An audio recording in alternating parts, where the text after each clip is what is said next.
Hello hi everyone, ഞാൻ നിങ്ങളുടെ സ്വന്തം ആദിത്യ. നന്മയും സ്നേഹവും കരുതലും മനുഷ്യനിൽ നിന്ന് ഒരിക്കലും മായാതിരിക്കട്ടെ. ഇന്നത്തെ കാലത്ത് നന്മയും സ്നേഹവും കരുതലൊക്കെ കുറഞ്ഞു വരുന്നൊരു കാലഘട്ടമാണ്. അവനവൻ്റെ കാര്യം എന്നുള്ള രീതിയിൽ ആളുകൾ ഒരുപാട് ചുരുങ്ങിയിട്ടുണ്ട്. അത് പൂർണ്ണമായിട്ട് മാറിയിട്ട് എന്താ പറയുക, എല്ലാവരും നമ്മൾ സഹോദരങ്ങളാണ്, എല്ലാവരോടും സ്നേഹവും ഐക്യവും എന്താ പറയുക, പഴയ 90കളിലെ 80കൾ പോലെ ഒരുമയൊക്കെ ഇനിയും വരട്ടെ, ഇനിയും നിലനിൽക്കട്ടെ എന്ന് ആത്മാർത്ഥമായിട്ട് പ്രാർത്ഥിച്ചുകൊണ്ട് ഇന്നത്തെ വ്ലോഗിലേക്ക് പോവാം. സ്ഥിരമായിട്ട് വ്ലോഗ് കാണുന്ന ഒരുപാട് പേരുണ്ട്. Thank you so much. തുടർന്നും നിങ്ങളുടെ സ്നേഹവും സപ്പോർട്ടും പിന്തുണയും പ്രതീക്ഷിക്കുന്നു.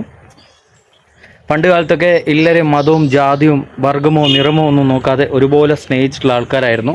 ഇപ്പം അത് വളരെ കുറഞ്ഞു വരുന്നുണ്ട്. അപ്പം പണ്ടത്തെ കാലത്തെ പോലെ എല്ലാ ആൾക്കാരെയും മതമോ ജാതിയോ വർണ്ണമോ നിറമോ ഒന്നും നോക്കാതെ എല്ലാ മനുഷ്യരെയും ഒരുപോലെ സ്നേഹിക്കുകയും ഒരുപോലെ റെസ്പെക്റ്റ് ചെയ്യുകയും ചെയ്യുക.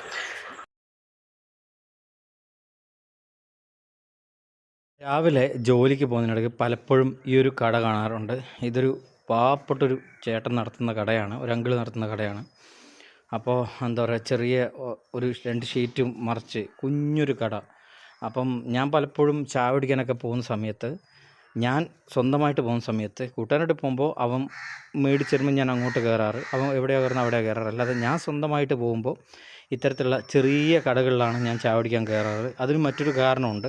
അതായത് ഇവരൊക്കെ എന്ന് പറയുന്നത് ജീവിക്കാൻ വേണ്ടി എന്താ പറയുക, മക്കളെ സ്കൂളിൽ ഫീസ് അടക്കാൻ വേണ്ടിയൊക്കെ വളരെ കഷ്ടപ്പെട്ടിട്ടായിരിക്കും ഓരോ ദിവസവും ഈ ചായക്കട തുറന്ന് പ്രവർത്തിക്കുന്നത്.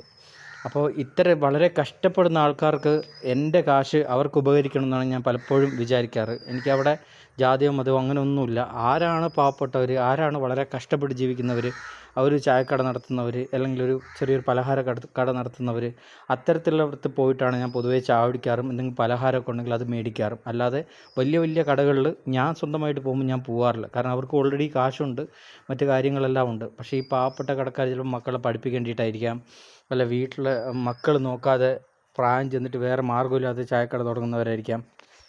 അത്തരത്തിൽ വളരെ കഷ്ടപ്പെടുന്നവരായിരിക്കും ഇത്തരത്തിൽ 2 ടാർപ്പായൊക്കെ മറിച്ച് കുഞ്ഞൊരു കട തുടങ്ങുന്നത്.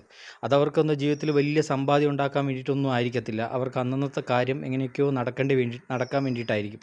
ഇത് കണ്ടോ, ഇതിൻ്റെ മേലെയൊക്കെ 2-3 കമ്പൊക്കെ വെച്ച് കെട്ടി ഒരു ടാർപ്പായും ചെറിയൊരു ഷീറ്റൊക്കെ വെച്ചിട്ടൊരു കുഞ്ഞു കടയാണത്. ഞാൻ കുറേ കടകളിങ്ങനെ നോക്കി നടന്നിട്ട് അതിൽ ഏറ്റവും ദരിദ്രമായിട്ടുള്ള കടയിൽ നിന്നാണ് ഇപ്പോൾ ഞാൻ കുടിക്കുന്നത്. കാരണം അവർക്ക് ആ 10 രൂപ അവർക്ക് നാളെ ലൈഫിൽ ഉപകരിക്കും. മാത്രമല്ല എൻ്റെ ഒരു 10 രൂപ ഒരാൾക്ക് കൊടുക്കുമ്പോൾ അത് അയാൾക്ക് ലൈഫിൽ ഉപകാരപ്പെടണം എന്നോർത്തിട്ടാണ് ഞാൻ ആ കാശ് കൊടുക്കാറ്. അത് എത്ര കാശാണെങ്കിലും അതവർക്ക് ഉപകാരപ്പെടണം എന്ന് വിചാരിച്ചാണ് ഞാൻ പലപ്പോഴും കാശ് കൊടുക്കാറ്. പിന്നെ വലിയ കടകളിൽ നിന്ന് ഞാൻ പേഴ്സണലി ചായ കുടിക്കാൻ പോകുമ്പോൾ, അല്ലെങ്കിൽ ഞാൻ എന്തെങ്കിലും ഭക്ഷണം കഴിക്കാൻ പോകുമ്പോൾ വലിയ കടകളിൽ ഞാൻ ഒരിക്കലും കയറി കഴിക്കാറില്ല. കാരണം എന്ന് വെച്ച് കഴിഞ്ഞാൽ അവർക്ക് ഓൾറെഡി ഒരുപാട് കസ്റ്റമേഴ്സ് ഉണ്ടാവും, വലിയ റിച്ച് ആൾക്കാരുണ്ടാവും. ഞാൻ ഇത്തരത്തിൽ പാവപ്പെട്ടവർ നടത്തുന്ന, അന്നന്ന് ജീവിക്കാൻ വേണ്ടി നടത്തുന്ന ആൾക്കാരുടെ കടയിൽ നിന്നാണ് പലപ്പോഴും ചായ ആണെങ്കിലും ചോറാണെങ്കിലും എന്തെങ്കിലും പലഹാരമാണെങ്കിലും ഒക്കെ മേടിക്കാറും കഴിക്കാറൊക്കെ.